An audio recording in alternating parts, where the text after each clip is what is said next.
જૂનાગઢ શહેરમાં 20 દિવસ ઓછું પાણી મળશે તો આ જાહેરાત કરવામાં કહી શકાય કે આ કહેવામાં આવ્યું છે લોકોને અનેક વિસ્તારોમાં રિપેરિંગ કામગીરી શરૂ કરવામાં આવી છે અને તેના કારણે અનેક વિસ્તારોમાં 20 દિવસ પાણી ઓછું મળશે જેમાં ઉપરકોટ ખાતે પાણીની લાઇન રિપેરિંગની કામગીરી શરૂ કરવામાં આવી છે અને વોર્ડ નંબર 8, 9 અને 10 માં પાણી વિતરણમાં ધાંધિયા થશે એટલે કે પાણી ઓછું મળશે।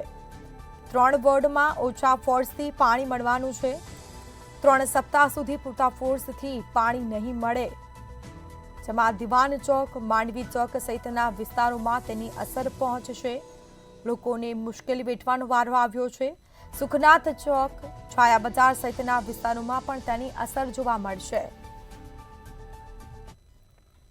आपने ज्यां बधाने ख्याल है ए प्रमाणे उपरकोट छे ए मेन सम छे, नवाबी वखतनो सम छे। एमांथी आशरे 1 लाखनी वस्तीने आपणे पाणी वितरण करी रह्या छे। अत्यारनी योजना बे रीते चाले छे।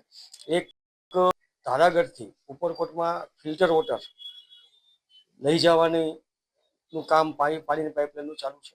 आ उपरांत जे वितरण व्यवस्था छे उपरकोटथी ए लाइनो जूनी छे ए बदलवानी छे। शेरी गलीमां जे लाइनो ए बदलवानी छे। अत्यारे जे फुलियानमन रोड पर आ बंने लाइन छे ए अत्यारे उपरकोट सुधी पहोंचाडवानी कामगीरी चालू छे।